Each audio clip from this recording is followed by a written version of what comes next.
முறைமாமன் படத்தின் மூலமாக இயக்குனராக அறிமுகமானவர் தான் சுந்தர் சி. அந்த படம் கடந்த 1995ஆம் ஆண்டு வெளியானது. முதல் படமே அவருக்கு மெகா ஹிட் படமாக அமைந்தது. முக்கியமாக படத்தில் இடம்பெற்ற காமெடி காட்சிகள் எல்லாமே அனைத்துமே இன்றளவுக்குமே சிரிக்க வைக்கும்படியாக இருக்கும். அதில் கவுண்டமணி செந்திலோட காமெடி எல்லாமே மறக்கவும் முடியாது. கூடவே ஜெயராமா அவர்களோடு இணைந்து பண்ண காமெடி எல்லாமே மறக்க முடியாததாக இருக்கும். கவுண்டமணி செந்திலோட காமெடிக்காகவே இந்த படம் அமோகமாக வெற்றி பெற்றதுன்னே சொல்லலாம். அதன் பிறகு முறை மாப்பிள்ளை, உள்ளத்தை அளித்தா, மேட்டுக்குடி, அருணாச்சலம், நாம் இருவர், நமக்கிருவர், உன்னை தேடி, உனக்காக எல்லாம் உனக்காகன்னு அவர் இயக்கிய படங்கள் எல்லாமே அடுத்தடுத்து மெகா ஹிட் ஆனது. சுந்தர் சி இயக்கத்தில் வெளியான படங்களில் காமெடி காட்சிகள் அனைத்துமே சரவெடியாக இருக்கும். அப்படி சொல்லும்படியாக வின்னர், உள்ளத்தை அளித்தா, உனக்காக எல்லாம் உனக்காக, அருணாச்சலம்னு அவர் இயக்கிய படங்களில் அவர் எழுதிய காமெடி காட்சிகள் அனைத்துமே சிரிப்புகள் எல்லாமே சரவெடியாக இருக்கும்.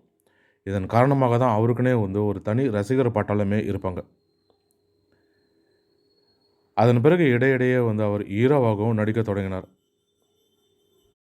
ஹீரோவாக சிறிது காலம் நடித்து கொண்டிருந்தாலும் நடுவில் கலகலப்பு படத்தை இயக்கி தனக்கு இருக்கும் இயக்குனர் இன்னும் மறையவில்லை அப்படின்றத அவர் நிரூபித்து காட்டினார். அதன் பிறகு தான் அரண்மனை 1ஆம் பாகம் இயக்கினார். அந்த படம் சூப்பர் டூப்பர் ஹிட்டும் அடித்தது. அதன் பிறகு அந்த படத்தோட 2ஆம் பாகம், 3ஆம் பாகம்னு 4ஆம் பாகம் இயக்குனர். அந்த படங்களும் டீசெண்டான வரவேற்பை பெற்றிருக்கு.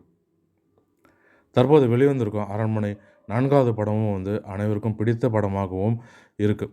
சூப்பர் டூப்பர் ஹிட்டுன்னு சொல்ல முடியலனாலும் பாசிட்டிவான விமர்சனங்கள் பட்டு டீசெண்டான வெற்றியை கொடுத்துருக்கு இந்த திரைப்படம்.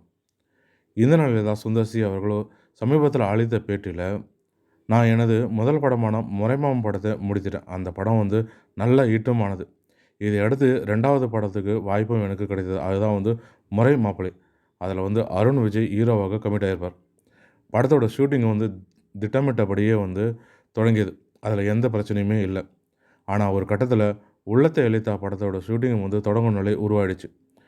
இதனால் தேதி பிரச்சனையும் வந்துடுச்சு. இதனால் இந்த படத்துலேருந்து நான் சுமூகமாக விலகிட்டேன். தயாரிப்பாளரிடம் சுமூகமாக பேசி முறை மாப்பிள்ளை படத்தில் இருந்து நான் விலகிட்டேன். சொல்லப்போனால் முறை மாப்பிள்ளை படத்தில் 25% தான் என்னோடது பங்களிப்பு இருக்கும். பெயர் மட்டும்தான் என்னுடையது. ஆனால் அந்த படத்தை நான் இயக்கலை. அதனால தான் எனது 2வது படமாக எப்போதுமே உள்ளத்தை அளித்தா படத்தை நான் நினைத்து கொள்வேன் சமீபத்தில் அளித்த பேட்டி ஒன்றில் சுந்தர் சி அவர்கள் சொல்லியிருந்தார். இதுபோன்ற சுவாரஸ்யமான தமிழ் சினிமா தொடர்பான செய்திகளுக்கு ஆர்என் தமிழ் சினி கலாட்டா யூடியூப் சேனலை பார்க்கவும். நன்றி, வணக்கம்.